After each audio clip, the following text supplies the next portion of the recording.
Masih percaya bahwa hanya Rusia penjahat perang yang tidak berperi kemanusiaan, atau semua negara yang berperang menumpahkan darah rakyat yang tak berdosa adalah mereka tidak berperi kemanusiaan? Rusia sejak bubar Soviet menginvasi Georgia, Chechnya, Crimea, dan terakhir saat ini adalah wilayah Donbas. Apakah jadi ambil 100% Ukraina? Kita lihat saja nanti. Namun dibanding Amerika, dalam kurun waktu 75 tahun selepas Perang Dunia Kedua, lebih 80 negara diinvasi oleh Amerika. Hingga saat ini masih banyak yang mereka invasi. Dengan data selama hampir 70 hari perang di Ukraina, pengamat militer makin percaya bahwa Amerika pasti masuk secara terang-terangan ke Ukraina perang melawan Rusia karena hegemoni dolar tertantang rubel dan emasnya Rusia. Untuk membuktikan analisa pengamat militer tersebut, kita kembali ke tahun 1971. Di tahun 1971 adalah tahun bersejarah dunia bagi ekonomi dunia. Salah satunya mungkin kita di Indonesia bisa mengingatkan catatan ekonomi di tahun tersebut, di mana $1 kurang lebih nilainya adalah Rp375 dan 50 tahun kemudian, atau nilai dolar saat ini sekitar 14.500-an atau melemah 3.800%. Benar gitu ya, melemah 38 kali. Kemudian sekedar membandingkan dengan cara bernegara kelolaan ekonominya yang sudah 6 presiden sejak tahun 1971 hingga saat ini, belum ada tanda-tanda penguatan mata uang rupiah terhadap mata uang kuat dunia. Apakah kalau kita ganti presiden di tahun 2024, 2029, 2034, 2039 dengan ilmu sekolahan yang sama dan mengikuti pola yang sama akan membuat rupiah menguat? Artinya ekonomi menguat itu maksudnya ekspor naik tajam beruntun selama 10 tahun ke depan karena hasil produksinya meningkat misalnya. Mengapa di tahun 1971 tersebut menjadi tahun bersejarah bagi ekonomi? Bukan ekonomi Indonesia saja, tetapi ekonomi dunia. Kita mereview sebentar apa yang terjadi sebelum tahun 1971. Tarik mundur sekitar 20 tahunan sebelumnya, sekitar awal tahun 50-an, pasca Perang Dunia Kedua. Ekonomi di sektor masyarakat terdiri dari 3 strata ekonomi. Di puncak piramid, seperti bisnis owner besar, para kapitalis, middle class ekonomi, misalnya para manajer, para direktur, profesional, dan UKMers. Dan yang terakhir di dasar piramid seperti kaum buruh, kaum petani, kaum nelayan. Itu ternyata punya kesamaan pola tumbuh. Bagaimana maksudnya? Kalau di masa itu para kapitalis besar pendapatannya naik 5%, maka kelas menengah juga naik sekitar 4-5%. Juga ternyata kelas bawah naik antara 3-5%. Sejalan, searah, hingga tahun 1971. Karena ketika 1971 ke sini terjadi pertumbuhan yang aneh, terjadi pelebaran jarak yang sangat signifikan, yaitu kaum puncak piramid naiknya bisa sampai 20%, middle class naiknya hanya 3%-an, lower class bahkan naiknya tidak lebih 1%-an.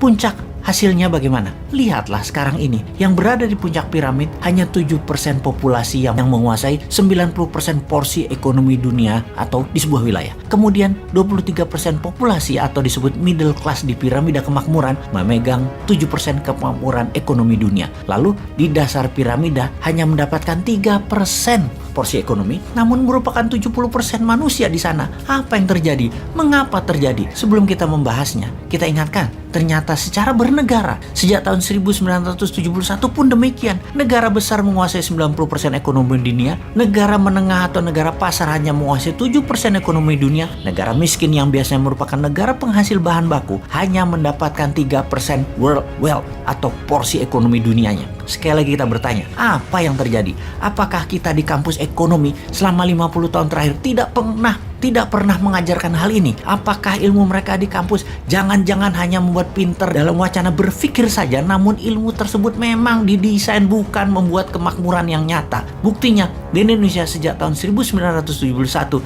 Indonesia hingga saat ini masih berada di negara menengah dengan terakhir di $4.200 GDP per kapitanya. Selama 50 tahun, kita menjadi negara tengah terus. Bahkan kalau dilihat sejak 8 tahun terakhir, hanya naik 14% atau 2% per tahunnya pertumbuhan GDP per kapita Indonesia tersebut. Apakah salah ilmu ekonominya? Atau memang ya harus begini? Ini semua sudah di jalan yang benar. Kapan kita menjadi negara makmur dengan GDP per kapita di atas 12.000 atau naik 3 kali lipat dari sekarang? Atau dengan kecepatan 2% per tahun, yang 50 tahun lagi GDP per kapitanya 12.000. Apakah itu semua yang paling benar? Ada apa ini semua? Kita membahas lebih dalam. Ada dua peristiwa besar sejak tahun 1971.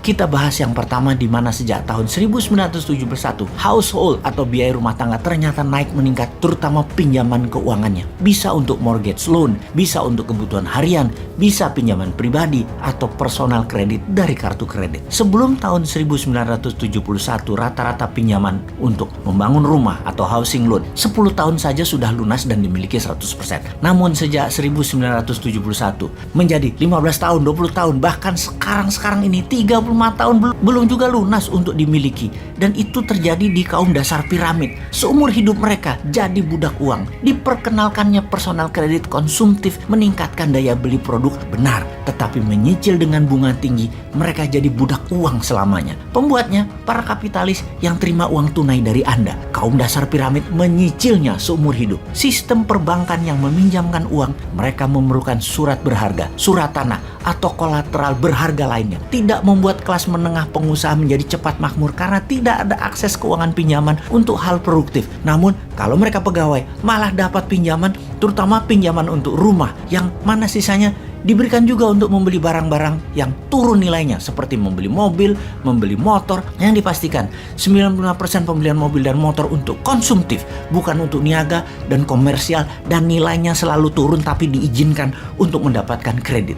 Inilah yang menyebabkan kelas menengah naiknya sedikit, kelas bawah hampir tidak naik-naik, dan membuat mereka seumur hidup jadi budak uang. Sementara kaum kapitalis dapat pinjaman produktif, para banker dapat bunga biaya uang. Dalam 50 tahun, ternyata melebar jurang kekayaan dan kemiskinan itu. Itu pun terjadi di negara-negara yang hidupnya menggunakan hutangan pinjaman bukan untuk membangun hal yang produktif. Pendapatan negara-negara tersebut yang meminjam uang tersebut hanya ada dua jadinya. Menjadi negara middle of pyramid yang naiknya 3%-an, atau menjadi negara bottom of pyramid yang naiknya 1%-an. Lalu yang keduanya bagaimana?